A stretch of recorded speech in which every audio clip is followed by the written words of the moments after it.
But we're back here with you, fine folks, and we've got an episode of the pod coming out right now. And I'm joined right now by elite panel members, Jack and Hunter. Gentlemen, thank you for being on the pod. Hope everyone's having a fine February 20th, which is when we're recording this. Um, one of the things I wanted to do to get started with is we have completed the Apex Division draft. Now, we are all in separate divisions, and I wanted to get y'all's thoughts on the divisions as they shook out.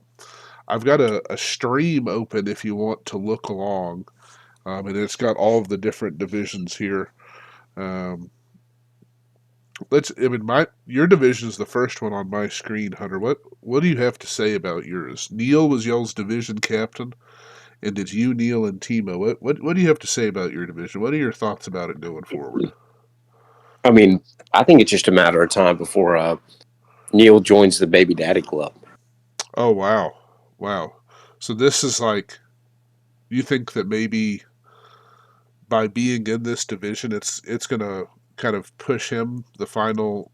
If he's on the 1 yard line, this is what's gonna get him into the end zone. Yeah, this is the tush push that he needs to get in there. Wow, that would really be something if at the end of this season, that everyone in that division is a father. That would really be something. Um, Now, do you feel any pressure knowing that you'll be competing against another father? Obviously, having the elite co-manager that you do have certainly aided in your miraculous season this past year. Does Timo having an elite co-manager is that got you a little bit nervous?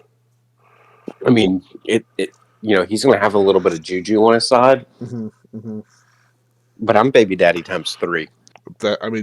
You are crushing the arms race. I mean, any edge that Timo was looking to have, it looks like he's going to have to really invest in even more weapons technology, because you're really just taking care of business at a rate that the rest of the league can't keep up with. No, I mean, at this point, I've got triple the amount of progeny. Yeah. Compared to the rest of the league combined. Right. Kern, it's a pleasure to have you here, Kern. We're currently doing a look over and review of the division draft, and due to number of children, we're kind of. I don't want to speak for anybody else, but I think Dr. Goon is the early favorite here, simply because of the amount of lineage packed onto one team. What do you have any ideas about how you think this division is going to go, Kern? Well, I think you have to look at we can only all we can only do at this point is do a retroactive look back, and I think Dr. Goon has the most he's got the most flowers in his court, and the most spawns in his court. And I mean, I know Dr. Goon, it just depends. I'm very curious to see how this is gonna be our first draft with no keepers, ANF, so it's a lot harder to kind of gauge who's going to survive and who's going to faceplant, because it's going to be a totally new leveling playing field. But I would still put my money on the experience of Dr. Goon to kind of Reigning champ, Dr. Goon. Yes, I bet on Goon. Well, I can't disagree with that. What's tough for me is I oftentimes find myself really rooting for Neil and Timo teams, and them being in both the child leader and reigning champ division. That's going to be hard, because I want those teams to do well, and then at the same time, it looks like they're really in a tough division here. So let's cruise on down here to the NFC South. That is the division captained by Monstar, that has me and K. Cole in it. And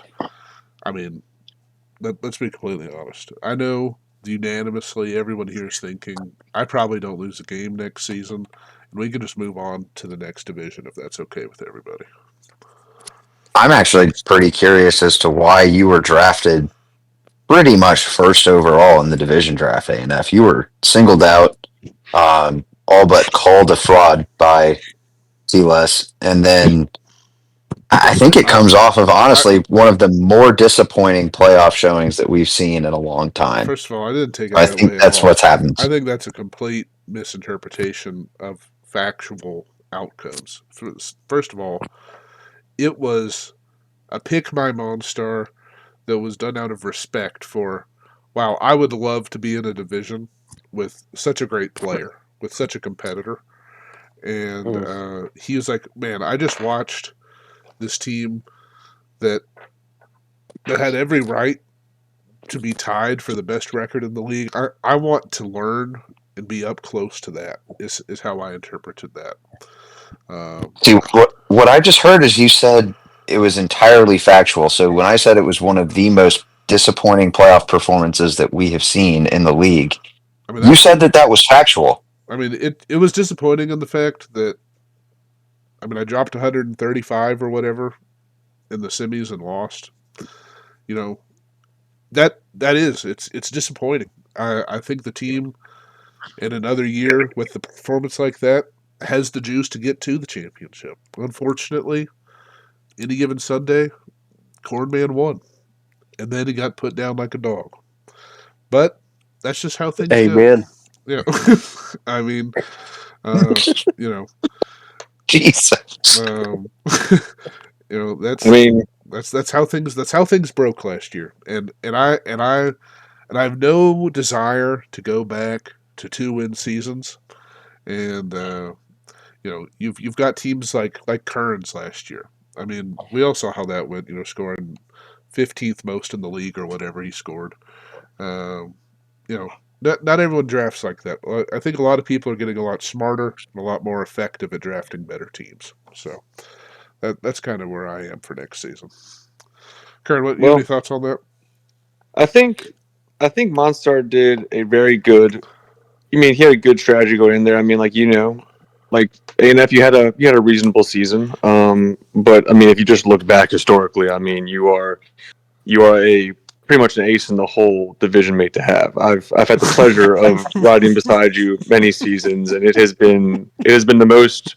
I've had so much ROI being in your division the last 7 years. It is fantastic, and even so, somehow ANF, out of probably one of the worst seasons I've had, just due to I could blame it on injuries, I could blame it on aging Tyreek. Regardless of anything, somehow we still came out ahead of you. It's been, and yet again, another fruitful season. So, I mean, if look, let's talk about this right now. Let's talk about this right now. I want everyone out there that drafts poorly and is bad at trades and makes ill-advised decisions to look at Kern's team and use that as an example to where, if you do everything wrong, fantasy football is a game that will still allow you to succeed. And so, Kern, I think you deserve props for being a light out there for wayward managers that can't do anything right. So I think that does deserve some props. Look, fire and brimstone. Sometimes you gotta make your bread in the trenches, and I trenched hard last year. I played waiver. I fucking streamed. I started total assholes, and I earned those wins. And that is somehow how you have to do it. It's not always pretty. You earned those I would wins love with to have 75-point weeks. I would love ANF. I would love to be the top scorer every year. I've done it 8 times. I would love to do it every single year. It's not realistic. Is that why you were the bottom scorer this past year? Is that you wanted to switch it up? Yeah. Sure. But you know what? Look where the cream was at the end of the final bell, and just bathe in it. That was bathe in the cream. Bathe in the cream that I was on one pedestal above you. That was E. coli cream. It was melted. All right. Anywho, that's all I gotta say about this division. I think my favorite for this one, to be honest, this really truly is the NFC South. It is a bunch of it's a ragtag bunch K. Cole's got a lot of historical legacy points, and he usually finds himself in the mix. No hate on you, ANF, but I feel like K. Cole, he just finds himself always creeping in the playoffs. I mean, I think you two are certainly the favorites.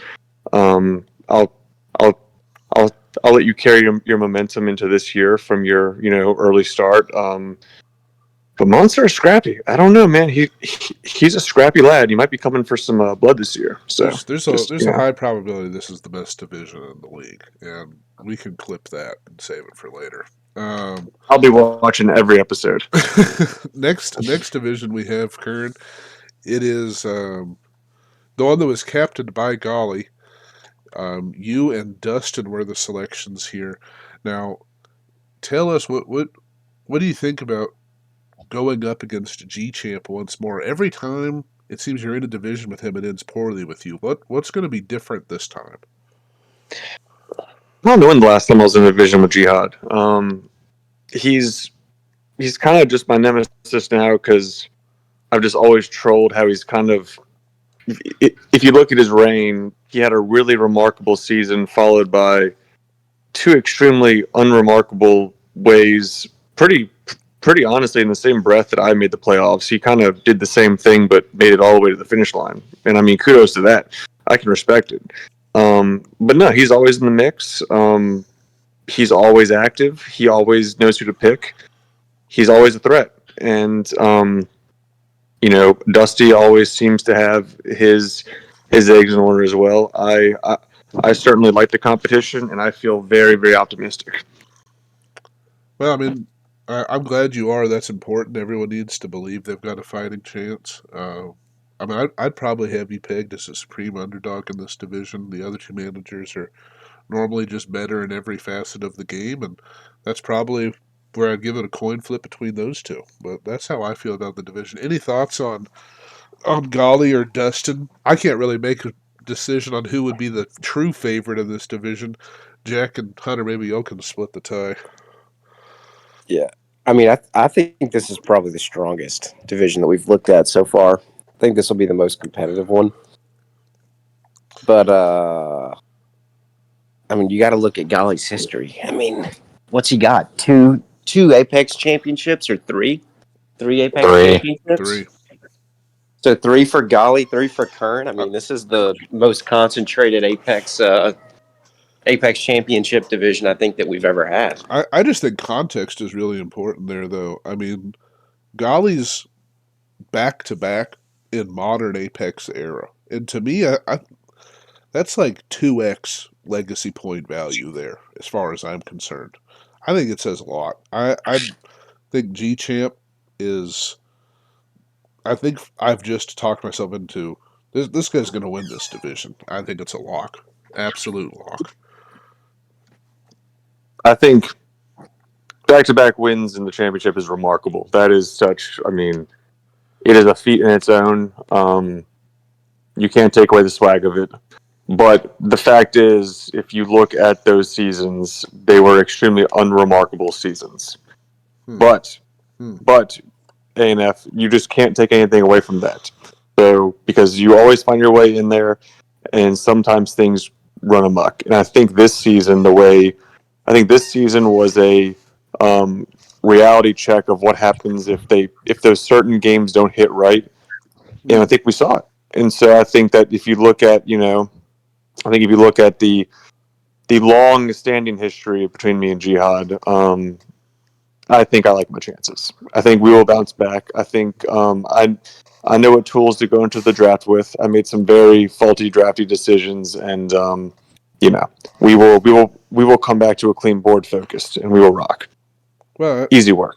I think that's a very nice little story, Kern. We're going to move on now to what I'm more upset by the fact that these divisions have no names or identity. I can't even get excited. So, just quick shout out to anyone listening. If your name is Jihad, or if your name is who is that? Jack. Is that Bevo? Jack. Jack's on here. So Jack, you have no excuse. But if your name's any of those people, please help us get some identities in here, because this is just I mean look at this soulless division here. We're just sitting here with thumbs up our ass. I have to agree. I don't love Monstar's decision, but I would be remiss if I did not appreciate him getting right to it. That is, Y'all have banners. Y'all have banners and swag and probably merch. Yeah. We have. you I ain't have got a. shit. I have a welcome bag with a Yeah. toothbrush and some floss and a coupon to fucking Yeah. Jersey No, Mike's. thank And you, it's thank fine. you, thank you, Monstar, for being a good division captain. I appreciate that, sir. Thank you. Now Hey, ANF, I'll name my division right now if you want me to, and let's I'm going go. to call it Kern Wears Spanx. Wow. So let's just go with that name Beautiful. to kick us up. Okay. Beautiful. Kern wears Spanx. Perfect. We will change it expeditiously. Now, Jack, I'm gonna let you have the floor here because I think this is actually the most competitive division outside of mine, of course. But this division looks like it could be a real Fuck. tumble This down one's brawl. tough. Yeah. Yeah, no, this one's tough. Yeah. Yeah, this is a league of heavy hitters. This is actually where I don't know why we were even thinking at Kern and Golly being in a division where it's like, oh, look at all this stuff we used to do. I mean, dear Lord, this is a lot of recent championships. This is a lot of recent playoff appearances. Yeah. You've got, let's see, I want to say, you know, the only division where each member has won the league Yeah. in its entirety, and I think we've done that all Yeah. since I think Jonas is probably the oldest one. I think y'all did that. Unless I'm mistaken, y'all did that back to back to back. The three of you won it consecutively. That sounds right. That is very 2019, scary. 2021. Yeah, I believe so. That is a nasty little division you guys have there. So talk me through it, Jack. Obviously, you've got history with both of these teams and these managers. What are you thinking? Do you have any kind of will you change your strategy at all going into the year, knowing you've got this bloodbath between that's about to happen? No, I think Lippy brings enough chaos that you can kind of just sit from afar. The biggest problem is going to be, you know, Lippy cannot sell Jonah now the farm like he did this past season because he's in the same division. It is painful to be in Lippy's division, mostly because now I can't really trade with him.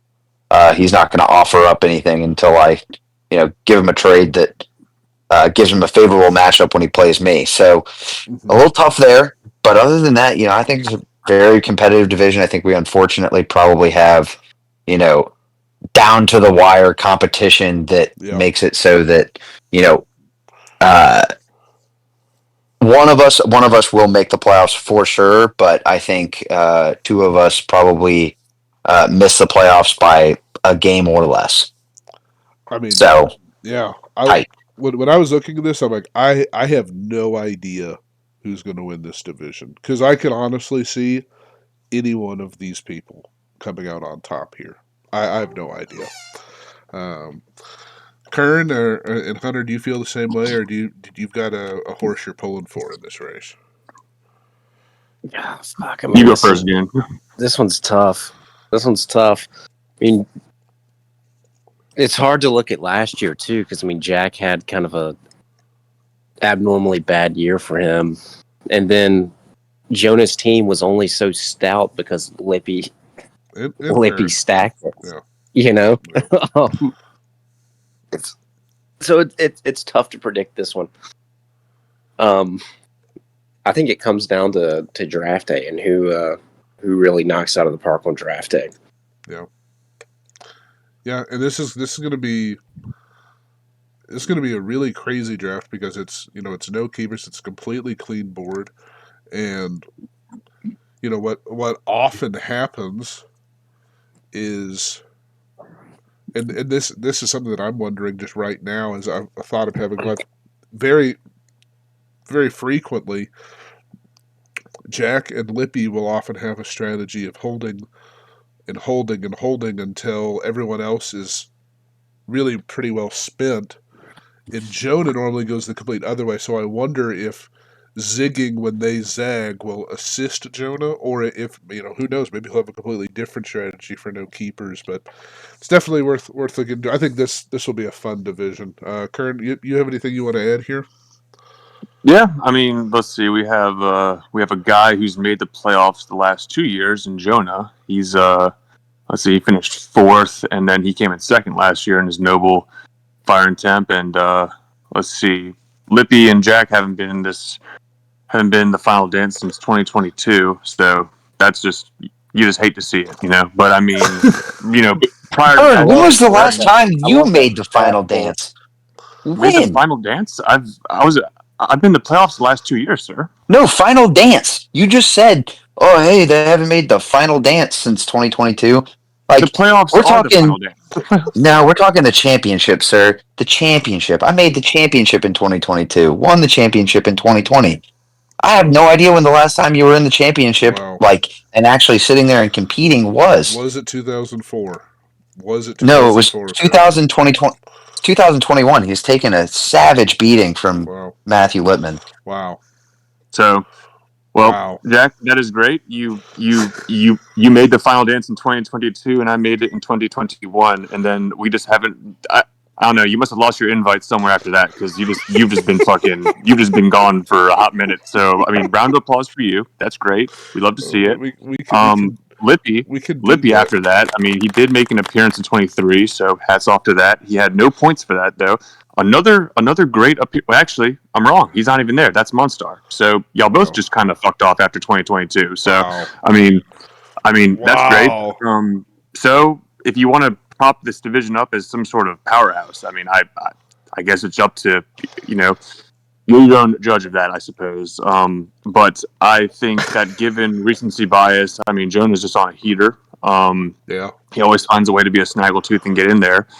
And but you can't sleep on Lippy. And yeah, I have no idea what to think about this division. Yeah, it's It a has no complete identity, toss-up. and They have no and it's merch. just, Um, they just started printing merch that has my name on it, which shows you where their headspace is. So, I mean, I mean, look, it's a division that I'm kind of glad I'm not part of, but I'm very I'm glad I'm I'm at not least a part of tied to this. some championship belts that are more recent. Wow. Wow. Well, That's really sad. I mean, it does look like we are three of the top 5 winningest players since we switched over to Sleeper. wow. So I would say it's a pretty strong division. Yeah. Wow. Kern, do you think you're in the top 5? Just don't look. Just are you in the top 5? Yes or no? Wow. I mean, look, I'm looking at integrity points and who's made the playoffs and who's Are won are the games. you in the top 5? Are you in the top 5? Because I some would point out that on some of the times that you've made the playoffs, you know, Apex is a very competitive league. We've done and made massive strides as a group. We have had True. recent years where a team that made the playoffs as the 4th seed actually had the same record Wow. as the 8th overall seed. So some people would say, you know, that's incredibly tight, you know, good competition, and would say, you know, it's probably long-term wins that matter, not just like, oh, hey, did I make playoffs? Because, you know, that's not really a differentiator if you're getting the same amount of wins as someone else. That's a good point. Jack, what is the top 5 just for Ooh, our knowledge? I am looking at it. It looks like Golly is number 1. Yeah. I am 1 game behind Golly as number 2. Hunter, you are number 3. Wow. And Hey, then congrats Lippy on that. and Jonah are tied at 4 and 5. Wow. I didn't hear Kern anywhere in those names. I did I'm not right there either. at 6. But look, here's the deal with this. If you want to talk about so why don't we just go to a best ball format then, and let's just Wow. count our records and have some sort of legacy. Wow. So you're sitting here preaching legacy on a mountain right now. Interesting. Look, You I don't would care be about. So we're not pumped. talking about. So by this rationale, you should put the Saints on your Mount Rushmore of like the greatest teams of the last 20 years. Well, no, hold on. No, I don't think anyone would want. Now I will buy you. I will buy you a that Saints was jersey. I will buy you a Drew Brees plaque, and you can preach the same stats. Look, I love calling back stats. I love calling back things. But let me just remind you, as a poor Saints fan, no one gives a shit unless you're in the dance. And I'm not preaching playoff wins by any means, but I mean, I think they're stronger than folks who flounder around and score 120-point weeks and then just face plant before they even get to the fucking ball. So Let's stop talking about we all stuff have like different that. measures. But now look here. We've got to. With that mentioned, we've got to move on to a different topic here. So, what I've got a real treat for y'all. Okay, and what we've got going on right now is, let's see here. We've got some keep trade cut, and we've got some dynasty questions for you fine people. All right, this is something I think everyone will do quite well at. Let's see here. Okay, so there's two objectives here. One, I'm interested from a dynasty perspective what y'all would want on your team, and two, I'm interested to see if you can guess what the ADP says the people of America think. So this first one is just running backs. Now we've got three on here. All right, we've got Devon Achane, James Cook, and Jonathan Taylor. Now you can make your answer one and the same, or you can differentiate what you prefer. But I'm interested to see if anyone can get right what ADP says, and if you think it's different, I'd be interested to hear why. Now I've got the answer, so I'll weigh in afterwards. But those three were Achane, James Cook, and Jonathan Taylor. If anyone wants to get started, Keep James Cook, trade Achane, cut Taylor. Okay. And I'm This is Dynasty? Yeah, for Dynasty. And I'm going to assume for those answers, keep is the highest ADP, trade is the middle, and cut is the lowest. That was my intent. Okay, good. Okay, so Hunter's got James Cook, then Achane, then Jonathan Taylor. I'm curious as to what Bevo and Kern think. Keep Jonathan Taylor, trade James Cook, cut Devon Achane. Okay. Kern, bring us home here. What are you thinking? I'm stuck on the keep between Achane and Cook. I think I'm probably keeping Achane and trading Cook off his 20 touchdowns, but they're both really close. And unfortunately, I'm probably at this point cutting JT, which sucks, but they're all really close. Now, I hate to say this, but Curran, you got it dead on the head. First of all, Achane and Cook were really close, and JT was a little bit removed. But it went Achane, Cook, Jonathan Taylor. I think, obviously, all of those guys are great. They're superb, super fun, super talented, and, JT is still young enough to where I think he's perfectly viable. But yeah, let me ask this, Kern. Is I think as the maybe I think I hate that I didn't write this down, but I think Hunter had Cook first. But for people that had Cook first, if you did, does the crazy amount of touchdowns, does that scare you off of next season or going forward for No. God, no. for production? Because that's a number that's most likely going to come down. Who's going to score all their touchdowns, man? Come on. I mean, it's a high-powered, potent offense. I think a critic. Versus, I think a critic of James Cook would say Josh Allen is going to get a lot more of those, or Ray Davis is going to get used more, or they'll bring some weapons in from the draft, that kind of thing. So, I just thought that was kind of an alarming number. How many did he have? 16 or something like that? Yeah, he had 18 touchdowns total. Wow, I mean that's Achane, a lot of touchdowns. Achane, for comparison, had 12, and he was hurt for half the year, and he was RB6. I mean, he just has such an explosive ceiling. I mean, it's like you're playing Russian roulette with his health because he just loves sitting on the bench. But I would trade the 18 touchdowns. Too small. He's too small. He gets hit hard one time. He's gone for 4 games. Wow. I wouldn't argue it. I mean, I think both are close, but I would just trade the 18 touchdowns. I just don't know if James Cook next year finishes higher than RB8. I think he's kind of, given that he scored 18 touchdowns and had 32 catches, and I just don't know how much higher you get than that. I think like next year, I wouldn't be surprised if he wasn't RB1 again, but I just can't see him breaking that. A-Chain could. I think he has the ability to be RB1 overall, just if he happens to stay healthy for like 12 games. Like he breaks off 60-yard touchdowns in his sleep. It's crazy, and he catches like 100 balls. And Tyreek might even be less involved next year. So, All right. but it's close. I have got a treat for the next one. It is someone coming off their rookie season, an established veteran, and someone who's not even in the league yet. I have Ashton Genty, presumed 101 in rookie picks, Nico Collins, and Brian Thomas Jr. This one's tough. Now, these guys, obviously you've got two receivers and a running back, but they're not too far apart in ADP. I personally was a little bit surprised by this result, so I'm curious if you guys can get this one right. BTJ, Nico, Genty. Yeah, double that. This is a half-point PPR. I just assumed. I mean, I put in R setting, so super flex, half PPR, 6-point passing touchdown, and 1 point In a startup draft?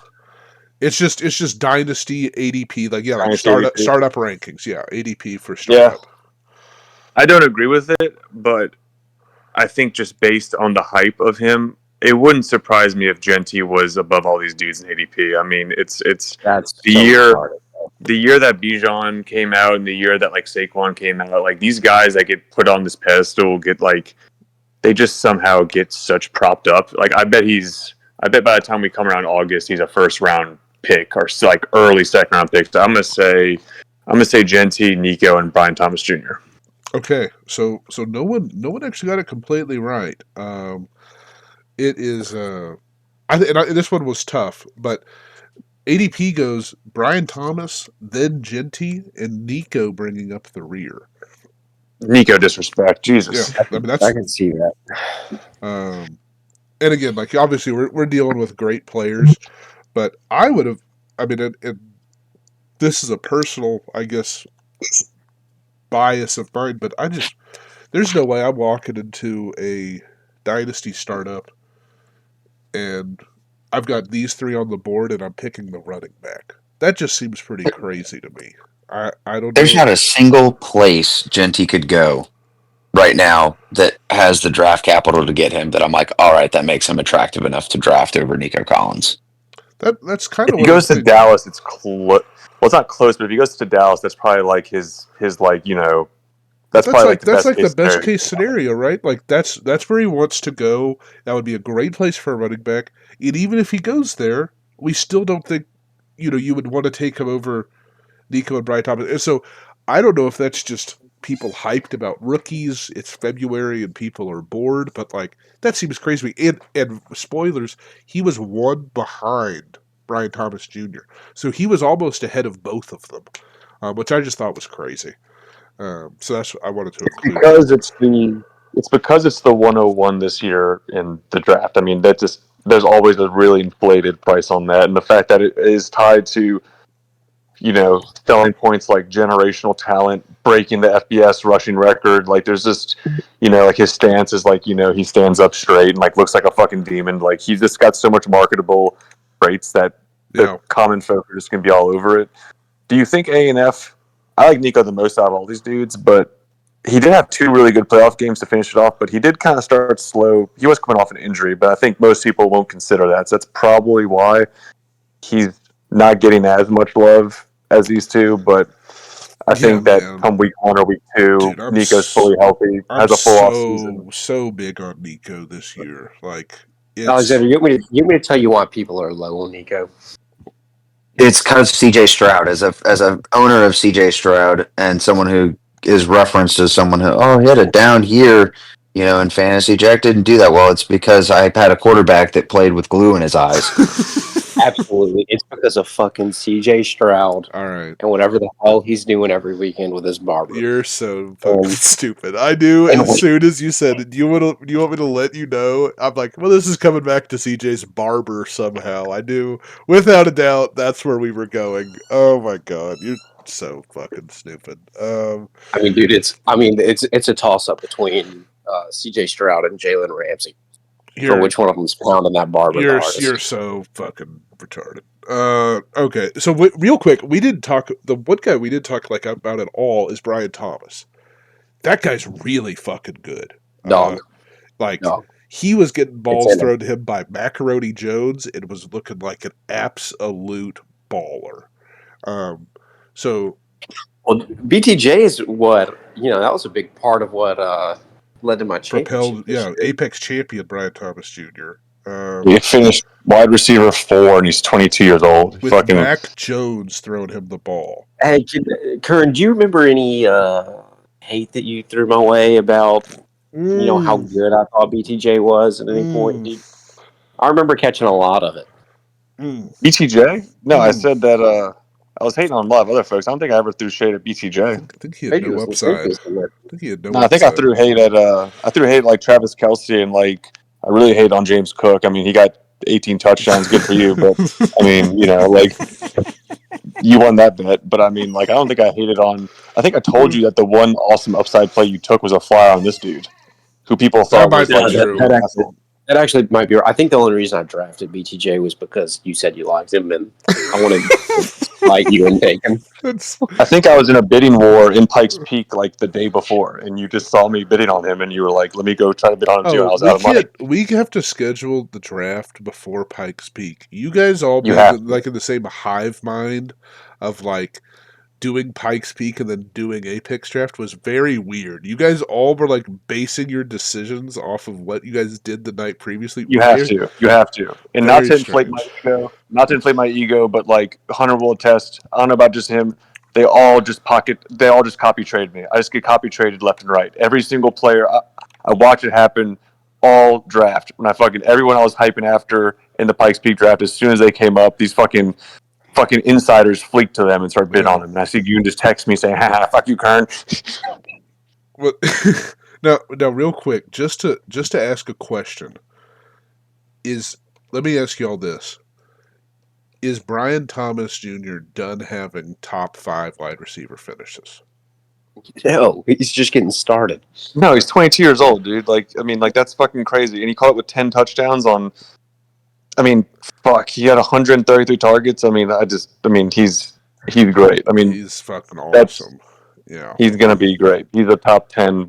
He's a top 10, top 12 dude. Imagine if he gets fucking traded like AJ Brown got traded.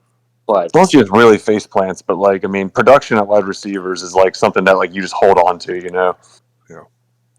Well, I just think he definitely deserves to have his praises sung.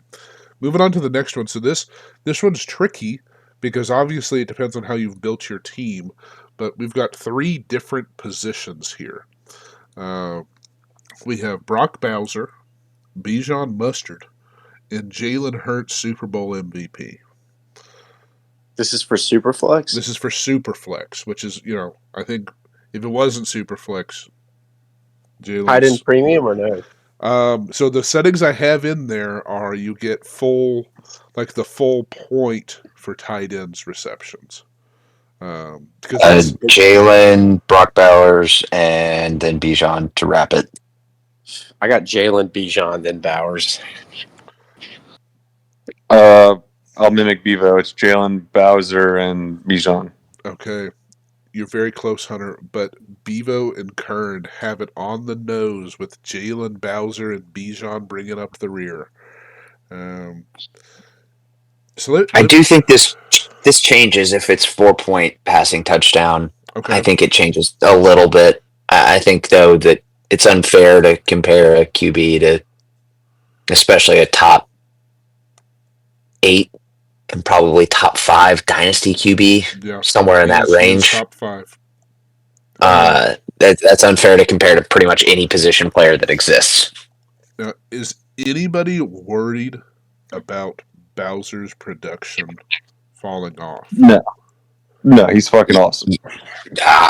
I'll say I'm worried. Yes, like we've had kind of a rolling experience with tight ends over the past what I'm thinking. 3 years. Yep, and it's not that I want to doubt him, but I'm totally with you there, Jake.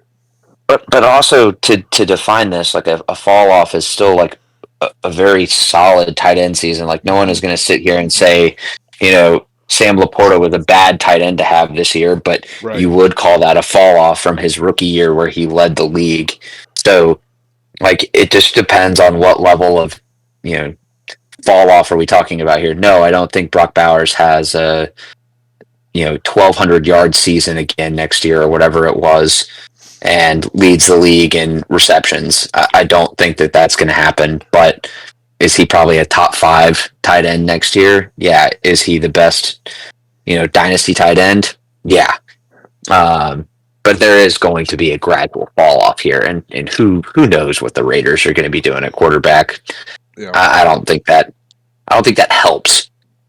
Yeah. I would say the only argument I would say to that is the Laporta thing was interesting because, I mean, you can kind of look back in hindsight, it's 2020, but the fact that they didn't have a real number 2 guy there to fill in that Amon-Ra blanket, it went to him as soon as that fucking field stretching douchebag came back. Like, it was immediately his role, and he just siphoned all of Laporta's targets pretty much. And they kind of traded back and forth and cannibalized each other. But for me, it's the 10 touchdowns he had year one. Bowers out here fucking, he's getting 150 targets, and he's tight end one by a mile with 5 touchdowns. And he's getting thrown the ball by, I don't know, Aiden O'Connell, Desmond Yeah. Ritter, and Some Gardner clowns. Minshew. I mean, Yeah. he's one of those dudes that I would buy high So just because and so he's I so mean I versatile. think to get him right now you certainly will be buying high. Let me ask you this, Kern, because I guess this isn't like kind of I think Jack's saying something very similar. I'm not trying to make an anti Bowser argument. I think I'm like worried about picking him here. Um, like it's just there's a lot of other talent at this spot in the draft. Does it worry you at all? Like if you pick here at all, is there any type of lurch in your stomach, or are you just like, yeah, he's the guy? I think that with Kelsey falling off, he is. Let's see what he did last year. I mean, he's so far ahead. I mean, Kelsey. I mean, he's not. Trey McBride had a really good season too. I Mm-hmm. don't think he's as far ahead in the stratosphere yet, like Kelsey was all those years, and Gronk, Mm-hmm. where he's scoring 50 to 80 points more than tight end two. But what I'm saying is this is the pump, and people have bought in, and people are kind of worried about the dip. But if Yeah. he comes out and if he catches 5 more touchdowns and is a little more efficient on a more efficient offense, I think it's fucking lights out. It's lights out, and I think that you can believe in that or not. Me personally, admittedly it's a little too spicy for me to bank on. I'd probably just shy away, but he's certainly not someone I would. He's certainly not someone I would avoid. I mean, obviously, but I mean, I certainly wouldn't take him over Jalen Hurts. I think Jalen Hurts is Would you regardless of what if format you would have you take in him over Superflex. Bijan? Jalen Hurts over Bijan? No, would you take Bowser over Bijan? Yes, because tight end premium over running. Yeah, no, for sure. Okay. I don't really like taking running So backs early anymore in the Superflex format. I like to punt running back and take pass catchers, and he just has so much insulated value in tight end premium now too. I think so, but definitely not over I Jalen Hurts. I mean, what doesn't make sense is that like if we're saying Jalen Hurts is a top 5 quarterback, you assume he's a top 6, dynasty pick, and you look at like, hey, there's probably going to be a fall off in you know Bauer's production, and he's the 6th best with tight end premium scoring option from last year. Like, it just means you can get so many more points drafting another flex position if you're not picking a quarterback that is not him.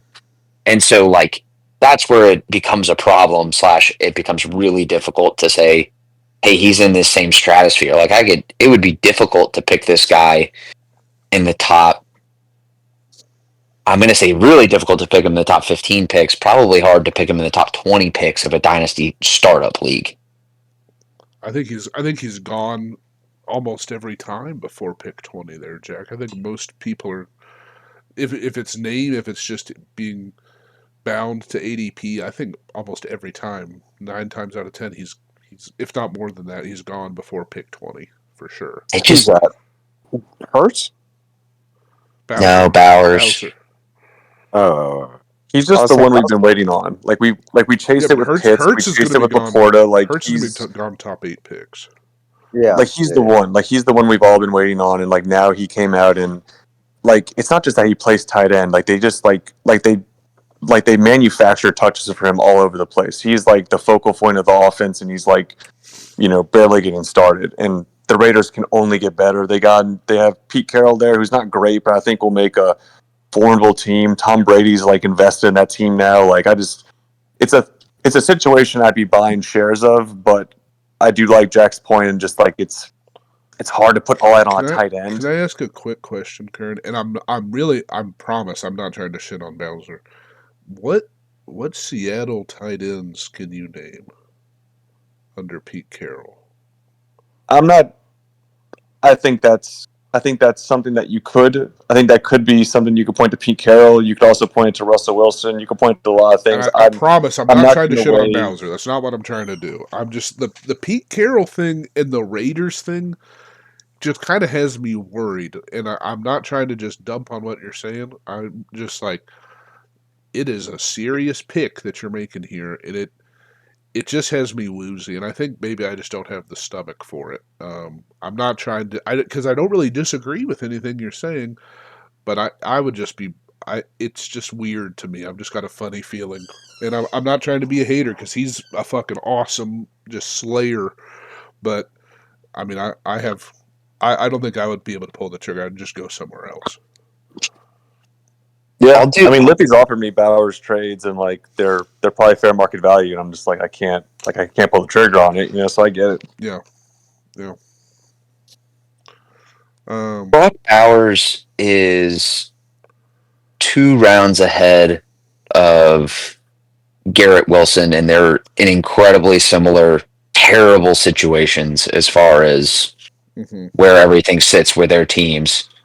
So it just seems so difficult to start your team. And if this is a lot of what you were getting out of, just that is a terrible situation. And you can say, yeah, it was a pretty terrible situation last year, but I think we've seen enough of like if you spend the initial part of your career in all terrible situations, like eventually it leads to, hey, this isn't very fun to own this player at such a high value. Yeah. When we know the player is really good. Really, really good. Because I don't think there's, well, I mean, I think there's some people that are Garrett Wilson haters at this point. But anyway, we've spent some time on this one. Um, I know that, Hunter, you're going to have some good thoughts on this one. The next one we have is CJ Stroud, Drake Doesn't Love Miners May, and Caleb Williams. Um, three quarterbacks, three young quarterbacks. Um, the franchise and best quarterback in the NFL, C.J. Stroud. The quarterback of the Patriots, Drake May, and we've got Caleb Williams, Mr. Bears. I'm curious as to what y'all think here.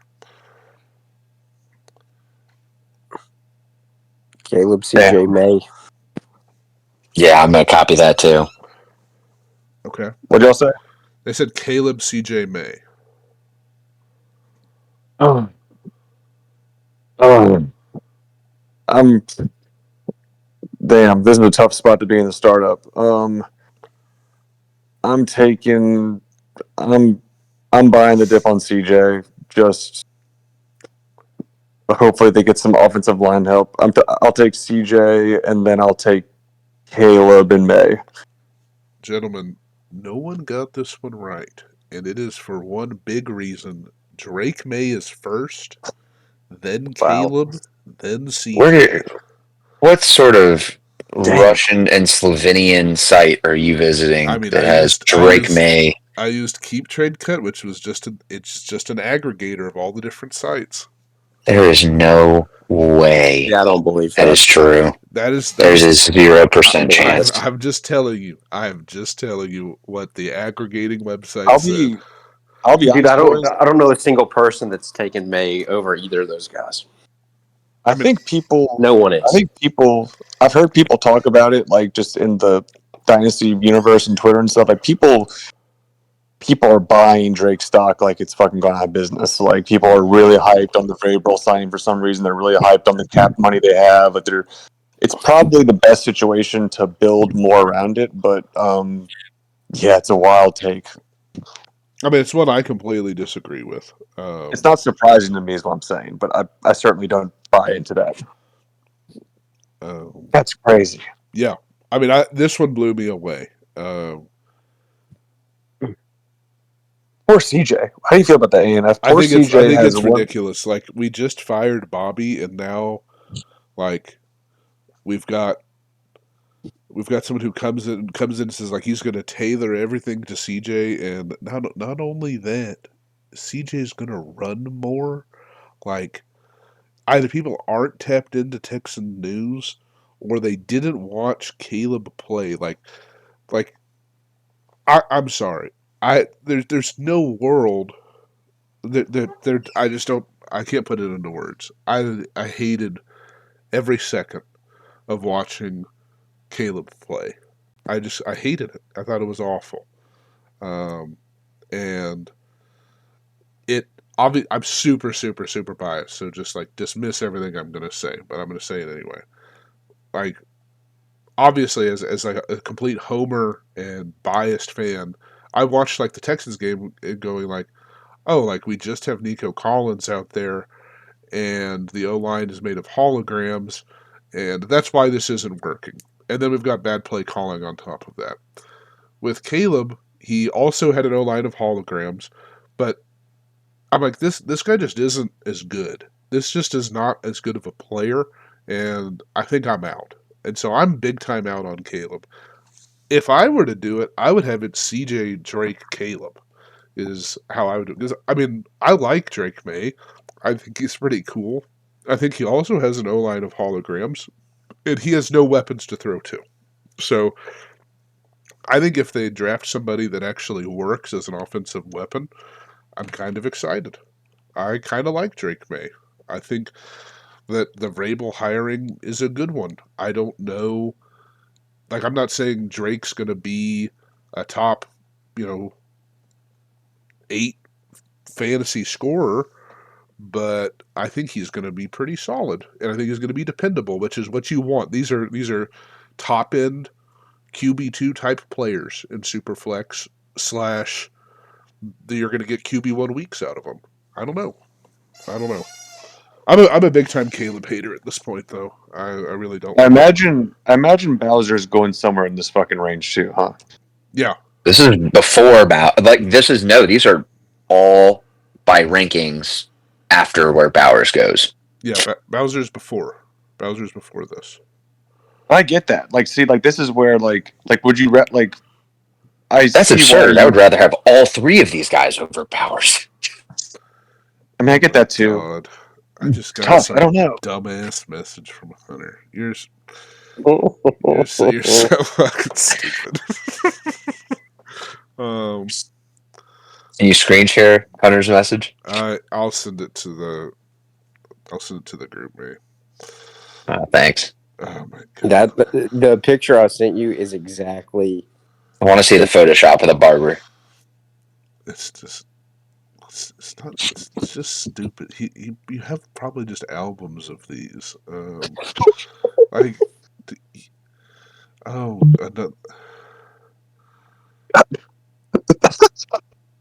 um,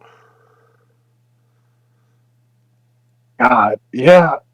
Oh man, Caleb and Drake over. Yeah, this is. I here's wouldn't take Caleb over fucking Bowser right now. I couldn't do it.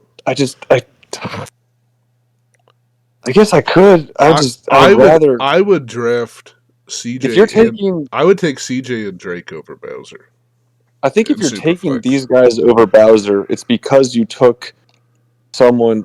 Let me ask you this: are all these guys going in the first round or second round, or is it No, like no, no, no, spread? no, no, no. These guys are not going in the first round. No. Okay, is Bowser going in the first round or second round? Yeah, Bowser's going at like the turn and like it's like the second round. So I guess that's the question: is this is who you're probably hoping to take if you snag Bowser? So in that question, I'd rather take Jalen Hurts a million times, Yeah. and probably take I don't know, AJ Brown or someone who's really fucking awesome at catching passes in these dudes. Well, that actually leads me to the next question, Kern. What a segue. The next group we have is a group of 3 receivers. It is Oh, Lad McDonkey, Garrett Wilson, and AJ Super Bowl champ Brown. I'm going to bet you the ADP is left to right on the screen because AJ's just older. I'm God. I'm still going just because AJ's. I'm going Lad, AJ, and Garrett Wilson. It's just too messy in New York right now. Yeah. I'm gonna say the same thing there. Okay. It's obviously these guys are really close, but Kern and Hunter have it on the nose. Did you see Gigalad? Dude, bro, white chocolate. Dude, he is. Talk about electricity. Hell He of a is. season. Hell of a season. I get so excited about Gigalad. My God, Ern, you want to make a new Gigalad coin? dude, I will pump fund a Gigalad coin today, and I will shill it.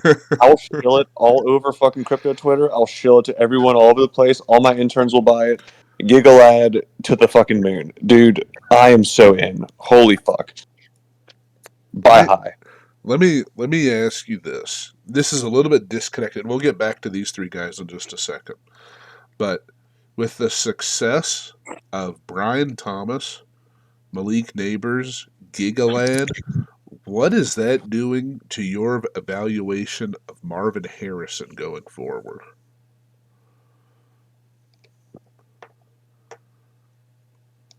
Marvin Harrison? Yeah, with Brian Thomas and Malik Neighbors having the seasons they had, with Lad having the season he had, and the playoff game that he had, what does that do for you in your evaluation and estimation of Marvin Harrison going forward? I own him in a lot of spots in Dynasty, Yeah. and it's like sucks that you like watch these guys all out producing this year. I mean, I think you kind of have to. I mean, outproduced. He didn't Is a have like a very face kind way plant. of saying fucking bodied. I mean, Bodied.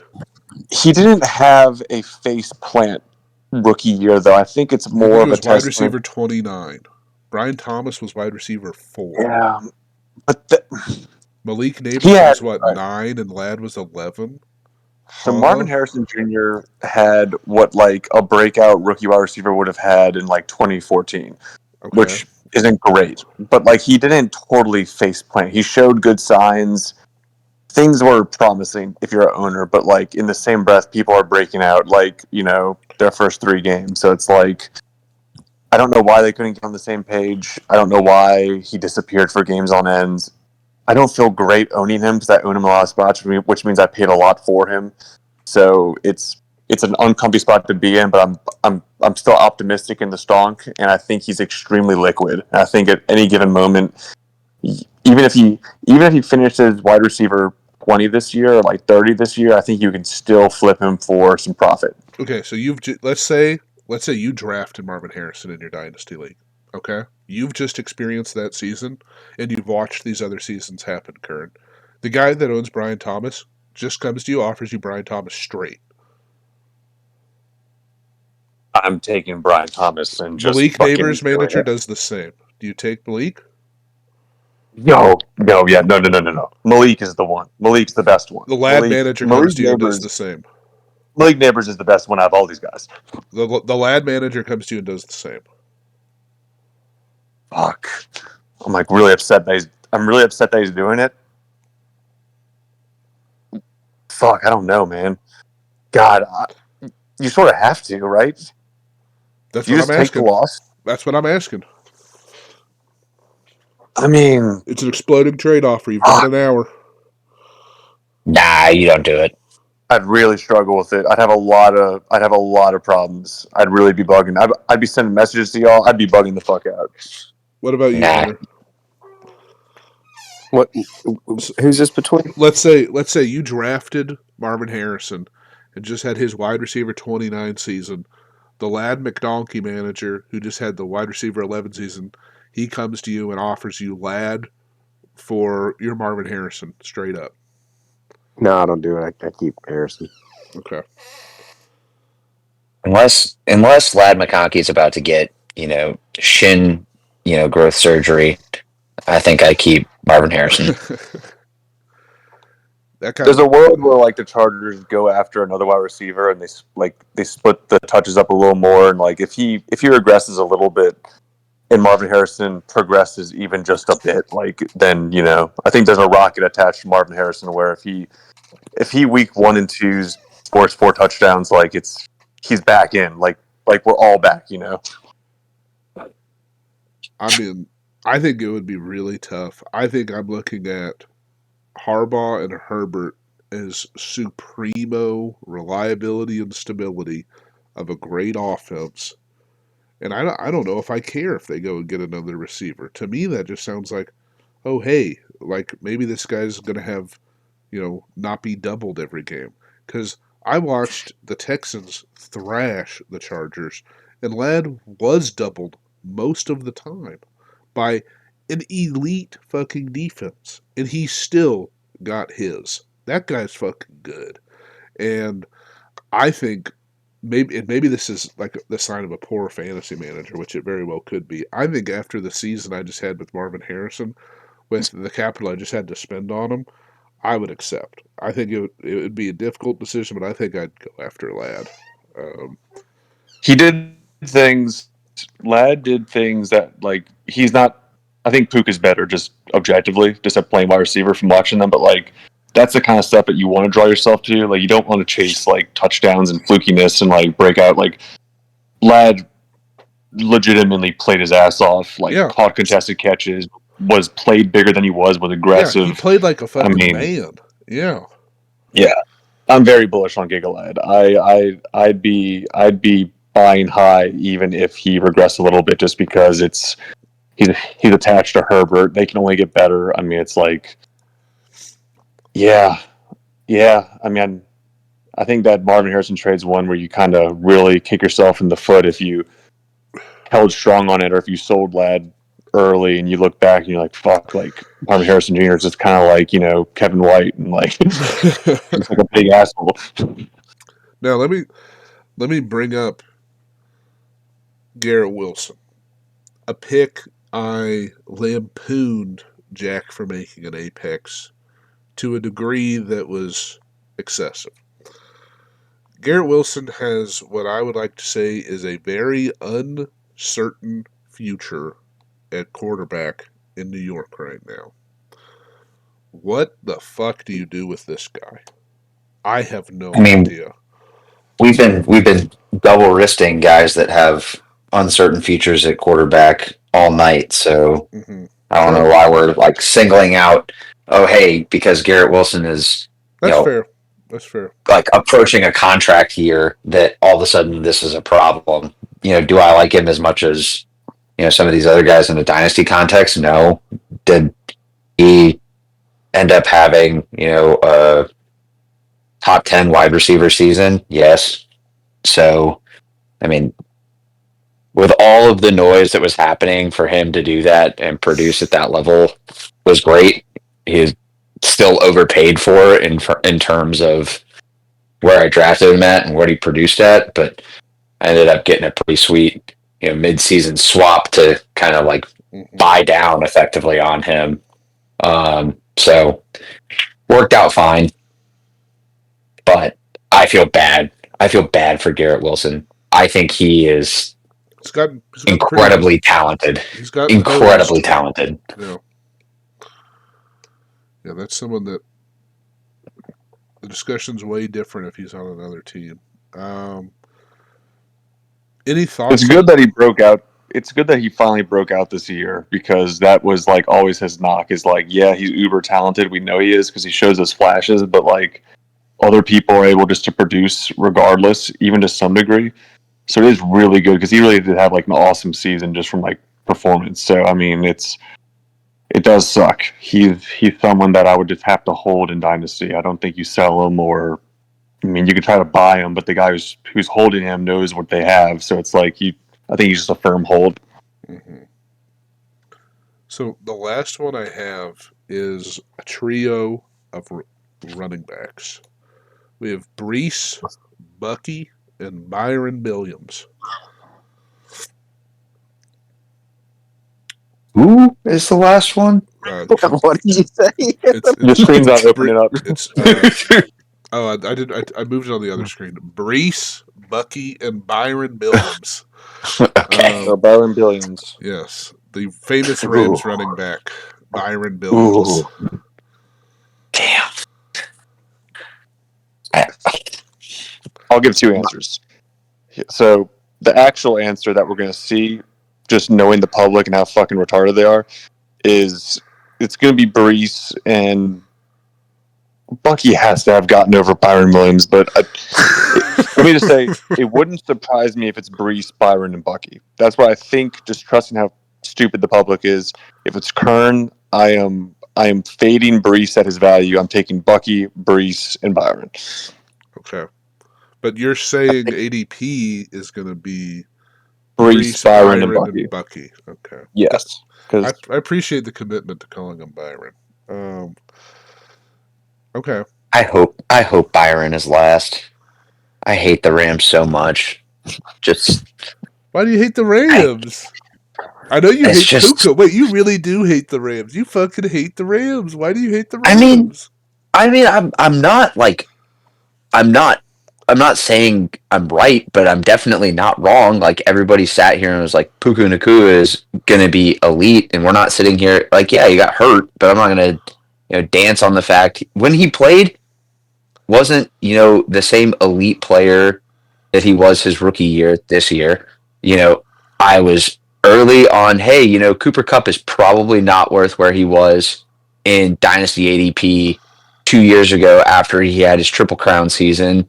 And everybody was like, why do you hate the Rams? It's like, it turns out, like, aging assets. And then with Kyron, it was like, this is the first time with the Rams in like the past 6 seasons in a Sean McVay offense that, a running back has repeated as one of the better assets. So that's why I don't like the Rams. I don't like the Rams because I don't think that what they have is sustainable, and especially from a dynasty context, I wouldn't want to be there. So I hope Kyron is last. I think Brees is going to be first. I also wouldn't really want Bucky until like Rachaad White is officially out of town. But I do think he's very talented. Okay. Hunter, what about you? Brees, Byron, Bucky, and that's the order that I want him. Okay. Brees, Byron, Bucky. So this is the answer. It's Brees, Bucky, Byron. And that's good. Let's go. As a Brees Hall manager, this is fucked up. That motherfucker had me. You could have fucking given me Brees. There's a world where you gave me Brees. I hope you have a great day, sir. Great day.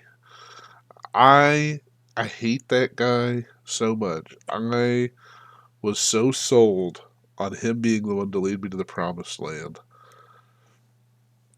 Never again. Never will he be on my team again in any format. I'm out. He's a liar, a trickster, a charlatan. Real quick though, I can't let Jack keep doing this. This is so hateful and so horrible. I can't let him do this.